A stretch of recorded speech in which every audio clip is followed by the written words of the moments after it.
Welcome to the Barreto family. I am putting out some videos in the next couple weeks with your answers to your questions about Operation Christmas Child. It's a Samaritan's Purse ministry. And in this specific video, I'm going to tell you guys where we're at with our Samaritan's Purse journey for 2024-2025. And so we'll fill you in on that. But I will say I have tons of questions that you guys have asked over the last couple of days, weeks, months, and even up to a year. Sorry for our delayed responses.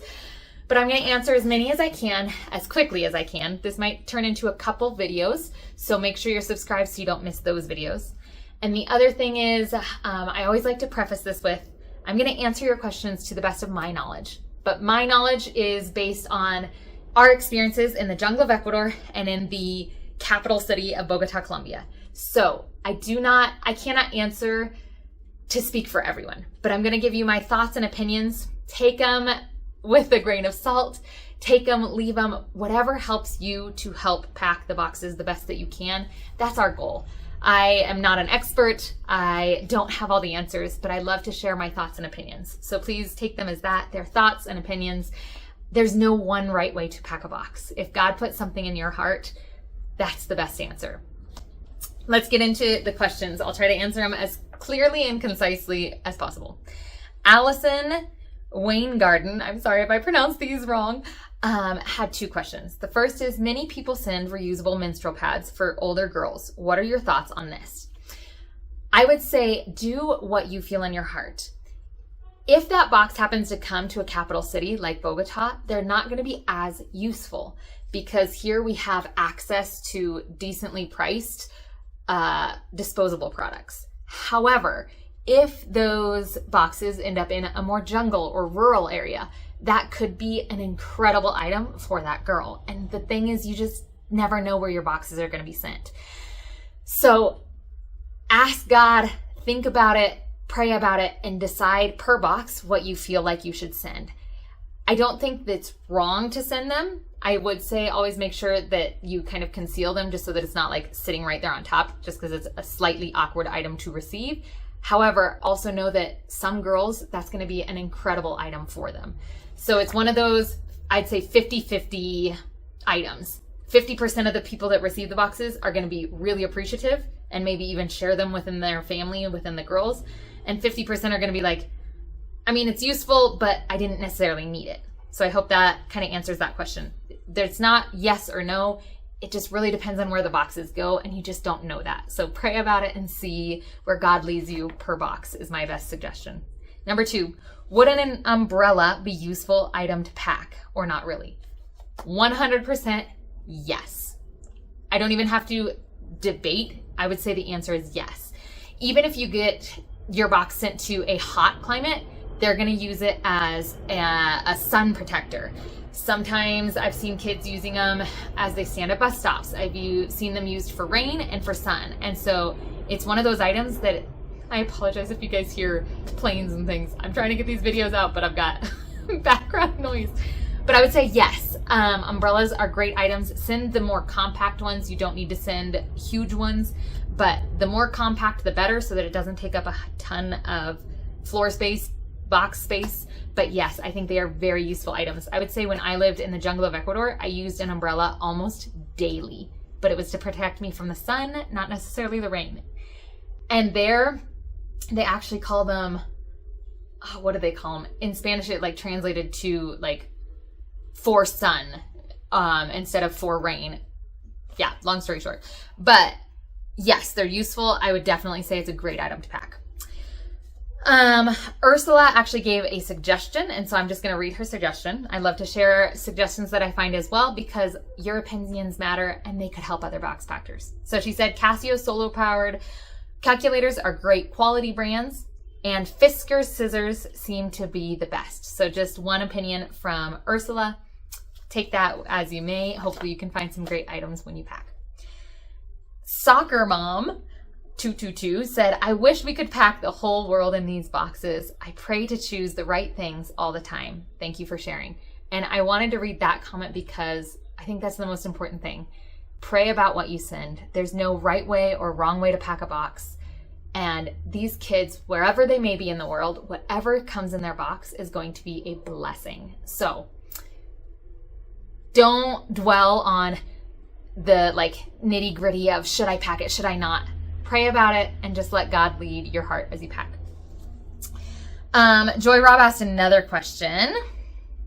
She said, would you say in your experience if Samaritans has a shortage for an age group? For example, I've heard that boys 10 to 14 need more boxes, while 5 to 9 girls are a popular category. I would also guess that it depends on region. I'll try to show you guys this year when we go pick up boxes. Ooh, spoiler alert, we have applied for boxes. But it's interesting because they always stack them based on gender and age, and the stacks seem similar in terms of how many have come. It just depends on what the pastors need. So like I said, we always need more boys boxes, but that doesn't mean that there's a shortage of boys boxes. It just means that our particular ministry tends to have more boys in it and we need more boxes. I don't think I've seen or heard from the like meetings that we have and the things that I've heard just from the coordinators. I don't think they've ever mentioned that there's a shortage of a specific age group. But I would say the boxes that are most appreciated are the 5 to 9 because they tend to be versatile. Like I said, if we need to give it to a younger kid because we ran out of younger boxes, or to an older kid, it tends to be one of those that get flip-flopped if there's ever a shortage. But I can't say that there's a specific shortage in a region, and I think that would also just depend on regions and what boxes get sent that year. But no, I don't think I've ever heard that there's always a specific age or gender that lacks. Definitely can't give a general statistic on boxes that are sent and boxes that are needed.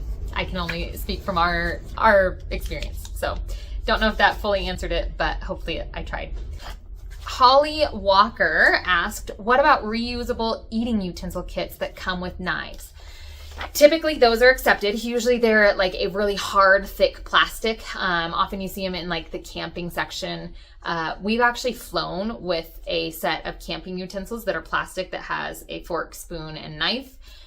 And they've let us fly with it. So my kind of general thought in that is if you can take it on a plane, it's probably okay to send in a box. So you can take nail clippers on a plane. It's okay to send nail clippers in an Operation Christmas Child shoebox. You can take a butter knife on a plane.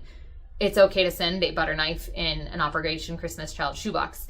You can take those little plastic camping, like I'm talking little plastic kits, fork, spoon, knife. You can take those on a plane. It's probably okay to send them in the box. However, I will preface that with, it is always up to the discretion of whoever's at the processing center. I assume that at the processing center, they're going to have a similar idea, but they may end up taking it out. And that just is all up to the discretion of the people at the processing center. And I can't speak to that. So I would say it's probably okay if they are like a butter knife type. It's not serrated. It doesn't have a sharp edge. But again, it's going to depend on whoever processes that box. I'm going to do one last question for this video, and then I'll share our current status with Operation Christmas Child. This one says, can you pack safety scissors for 10 to 12-year-old boys? Yes, you can. However, I would say do not pack these little itty bitty kids safety scissors for the 10 to 12-year-old boys. If it's hard for you as an adult to use because of the size, it's going to be hard for the 10 to 12 boys who have hands roughly my size. I'm a pretty small, petite lady, so their hands, often the teens, are actually bigger than mine. If you have trouble cutting with them, it's not going to be as useful. I would save scissors like this for your 2 to 4 boxes or 5 to 9 boxes. You can still send scissors, but I'd say more of the like 6-inch ones would be more useful for your older boxes just because their hands are bigger and these just are not comfortable. When I'm doing homework here with my kiddo, not very comfortable. So can you send them? Yes. I would recommend sending the larger scissors for your older boys' boxes. All right. Again, I've still got pages of questions. This is going to turn into a series of videos, but stick with us, subscribe so you don't miss those videos. And now for what you've probably been waiting for, our update on Operation Christmas Child. It is the end of October. We have officially applied. So they sent out a Google form, in fact, and we had to put in our church name, our name, the like head pastor of the church's name, contact number, contact email, and then our region of the city. So we're in Bosa, but Bosa has like, oh goodness, it's got like 12 to 50 different neighborhoods. I don't even know. It's a huge region of the city. And then they split it into like cardinal type directions. And so we had to tell them we're in the south end or the north end or the west end. And so we told them where we were located, our name, our church name, and our contact information. So we have officially applied. We don't yet know if we've been accepted. So far, the last 3 times that we've participated, once in Ecuador, twice in Colombia, we haven't been turned down. So we assume that everyone who applies in a timely fashion is allowed into the Operation Christmas Child project, but we don't know yet. We were told that we would find out probably at the start to middle of November, and that's when trainings are going to start up. So once you are accepted as part of the project, you start attending trainings, and then you actually apply for how many boxes you want. So at this point, we have officially applied. We actually got in contact with the coordinator here in country. It's the same coordinator that we worked with a couple years ago, and so we know her. But she's actually not coordinating our area of the city. She's coordinating a different area of the city this year. So she said that our area coordinator should get in contact with us by November and let us know if there's still space for us in the project. We hope there is, and we hope that we will be able to share the entire journey with you guys. I will say that we spent probably about a month praying as a church. It's a big commitment. It's a time commitment. It's a personnel commitment. And so we needed our church to be on board. We needed them to understand the heart behind Operation Christmas Child. Yes, they're gifts, but the heart is to share the gospel and to bring kids into the discipleship program so that they can learn more about Jesus. And in order to do that, we need our church's backing and help, because my husband and I can't do it alone for however many boxes we ask for. We need our church to be willing to come, to lead the small groups, to lead the teachings, to be a support system throughout this entire project, because it will run probably from about November through February or March when the boxes are actually given, and then 12 weeks of discipleship. And so we needed to make sure that our church as a whole was committed to seeing this whole project through, to participating, to leading and discipling the kids that come. And so unanimously, everybody decided yes. This coming week, I'm actually starting a meeting with some of the women that are going to be helping with it, just so that we can start meeting weekly and studying and preparing our hearts, praying over the kids, and just getting ready to do some kids ministry after the boxes as well. We decided this year, one of the reasons that we didn't do it the last year or 2 years was because we had already done it. And Operation Christmas Child, the heart behind OCC, is one box, one child, one time in their life.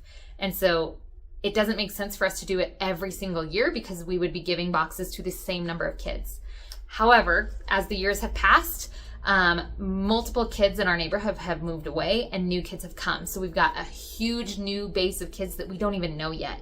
And so trying to use this project to meet new kids, bring them into the church, share the gospel with them potentially for the first time, it just seemed like the right timing in terms of having new kids and not giving boxes to the same kids that have received them in the past. A lot of our kids also have phased out, so they've grown up, so they're now teenagers, and they're either going to be able to help with the boxes, or they're not going to receive another box, but they're available to be part of our church meetings and congregation and things like that. So all of this is to say we have decided that this is a great time to participate in Operation Christmas Child, try to bring in a new group of kids, start another kids club, since all of our kids club members are now in the youth group. So we are excited. The women in our church and a couple men as well are all in. They're ready to participate in the trainings and then also in the box giving and the discipleship after. So since we have our base of people, our church, we are just excited to go forward with the project. We're going to share as much as we can with you guys as we go. So make sure you are tuned in, subscribed, click that notification bell so that as we go through this process, we can share it with you. We love you guys. I will share a few more videos with some questions, but hopefully we will catch you on the next video, and hopefully you are enjoying this beautiful Operation Christmas Child packing box packing season. We'll see you guys on the next video. Bye.